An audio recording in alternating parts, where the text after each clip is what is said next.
चलिए आ जाइए, biasing of transistor and working of transistor बेटा ऑल टुगेदर एक साथ कर लेते हैं सर। बाइसिंग, जब भी कभी आप बाइसिंग की बात करें, हमेशा बाइसिंग से रिलेटेड यहां पर 2-3 बातें फिक्स है जिन्हें आपको ध्यान रखना है बेटा। देखो अभी हम लोगों ने देखा कि यहां पर 3 एक्चुअली चीजें हैं, एक अमीटर है, ठीक है, एक इमीटर है, एक बेस है और एक क्या है बेटा आपके पास, है ना। देखो यहां पर 3 चीजें हैं हमने देखी, अगर यहां पर देखिए सर तो ये क्या हो गया आपके पास, दिस इज योर इमीटर, ये क्या हो गया बेटा आपका इमीटर हो गया, ये आपका बेस हो गया, ठीक है, और ये आपका क्या हो गया बेटा कलेक्टर हो गया, ठीक है। 3 चीजें यहां पर आपको समझ में आती हैं। ये जो इमीटर होता है सर, ये मॉडरेट होता है साइज में कैसा होता है सर, मॉडरेट साइज का होता है, ये भी देख लीजिए, emitter is moderate size and यहां पर कैसा होता है बेटा, मॉडरेटली डॉप्ड होता है। कैसा डॉप्ड होता है बेटा, मॉडरेटली डॉप्ड होता है, यानी कि बहुत ज्यादा डॉपिंग नहीं है, इसमें हम इंप्योरिटी मिलाते हैं लेकिन मॉडरेटली डॉपिंग होता है। जो आपका बेस होता है बेटा, ये होता है वेरी थीन। बेस कैसा होता है सर, वेरी थीन। रीजन इसके पीछे का क्या एक्सप्लेन करूंगा मैं अभी वर्किंग में। बेस आपका वेरी थीन होता है और ये डॉप भी लाइटली होता है, लाइटली डॉप्ड होता है, very thin and lightly doped. चलिए, चाहे एनपीएन हो चाहे पीएनपी हो। फिर हम बात करते हैं सर कलेक्टर की, तो कलेक्टर होता है बेटा हैवीली डॉप्ड। अब हैवीली डॉप्ड क्यों कहोगे, क्योंकि जो कलेक्टर है उसकी डॉपिंग यहां पर इमीटर से ज्यादा होती है, तो इमीटर के कंपैरिजन में ये हैवीली डॉप्ड है। ऐसा नहीं कि इसको बहुत ज्यादा डॉपिंग करते बेटा, नहीं, तो यहां पर आप बोलेंगे सर इसको हैवीली डॉप्ड, या फिर सिंपली लिखेंगे कि sir it is doped with respect to the emitter, थोड़ा सा ज्यादा बेटा, ठीक है। तो हैवीली यहां पर क्या होता है सर, डॉप्ड होता है। और दूसरी बात है, अगर इसकी डॉपिंग हम ज्यादा कर रहे हैं तो वी नीड साइज ज्यादा बेटा, तो यहां पर मोर साइज भी होती है इसकी, मोर साइज, यानी कि साइज भी इसका क्या होगा बेटा, अमीटर से ज्यादा होगा। इन तीनों के नाम अमीटर, बेस और कलेक्टर ही क्यों है, ये हम वर्किंग में समझ पाएंगे, वहां पर आपको इसका एक्सप्लेनेशन में दे दूंगा बेटा, ठीक है। अब ध्यान से देखें, ये 3 चीजें जब आपके सामने हैं तो आपको यहां पर 2-2 जंक्शन दिखाई दे रहे सर। एक आपको अमीटर बेस का जंक्शन दिख रहा है, एक आपको यहां पर कलेक्टर बेस का जंक्शन दिख रहा है कि नहीं बेटा। We have emitter base junction and we have collector base junction, 2 अलग अलग खूबसूरत चीजें यहां पर नजर आपको आ रही होगी, ठीक है ना।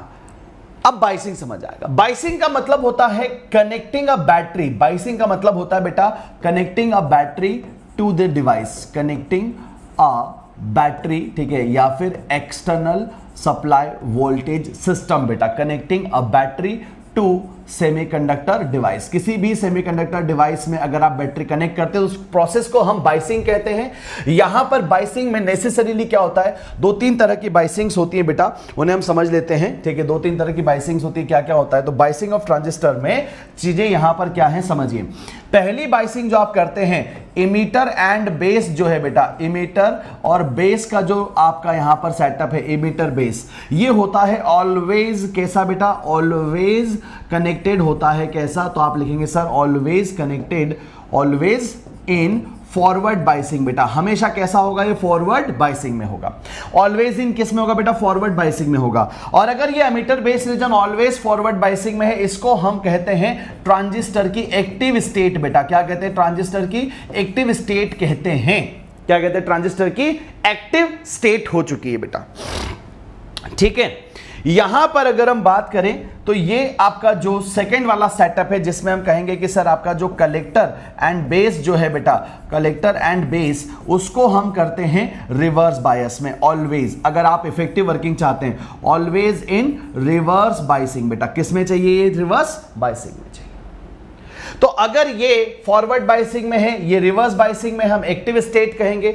सैचुरेशन स्टेट भी होती है बेटा, जिसमें ये फॉरवर्ड बाइसिंग में और ये भी फॉरवर्ड बाइसिंग में आ जाता है। एक कट ऑफ रीजन होता है बेटा, जिसमें ये यहां पर रिवर्स बाइसिंग में होता है और ये फॉरवर्ड बाइसिंग में आ जाता है। तो there are 3 different actually reasons और state in the transistor working system. एक एक्टिव स्टेट होता है जो बहुत ज्यादा यूज होता है बेटा, फिर दूसरा सैचुरेशन स्टेट होता है और तीसरा हो जाता है आपका कट ऑफ रीजन। इसीलिए transistor can work as a switch बेटा।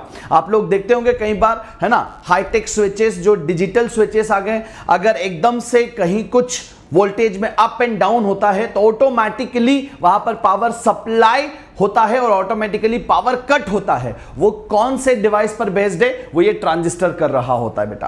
तो ट्रांजिस्टर इतना ब्यूटीफुली डिजाइंड होता है या वर्क करता है कि अगर एक पर्टिकुलर वोल्टेज के नीचे जैसे ही वोल्टेज जाएगा वो कट ऑफ रीजन में आ जाएगा, जैसे कट ऑफ रीजन में आएगा सप्लाई बंद हो जाएगी, और जैसे ही वो एक्टिव स्टेट में आएगा सप्लाई वापस शुरू हो जाएगी। तो this is the way actually transistor works बेटा, ठीक है। तो अलग अलग टाइप है, वहां पर हम बात करेंगे। तो बाइसिंग में हमेशा ध्यान रखना, हम प्रेफर करेंगे इमीटर बेस को फॉरवर्ड बाइसिंग करना, कलेक्टर बेस को हम रिवर्स बाइसिंग में रखना प्रेफर कर रहे होंगे। यानी कि यहां पर आ जाइए जरा, अगर ये सेटअप है और अगर मेरे पास है एनपीएन, अगर मेरे पास क्या बेटा एनपीएन है, तो मैं इसको क्या करूंगा सर, मैं इसको कनेक्ट करूंगा नेगेटिव टर्मिनल से, बैटरी का नेगेटिव टर्मिनल इसके साथ कनेक्ट होगा, बैटरी का पॉजिटिव टर्मिनल इसके साथ कनेक्ट होगा, और यहां पर भी बैटरी का पॉजिटिव टर्मिनल इसके साथ कनेक्ट होगा बेटा। यानी कि ये कॉमन हो चुका है दोनों के बीच में, this is common between the two. तो यहां पर क्या होगा बेटा, इसका एक एंड कनेक्टेड होगा पॉजिटिव के साथ और दूसरा एंड कनेक्टेड होगा नेगेटिव के साथ। अभी वर्किंग करते हैं उसमें समझते हैं।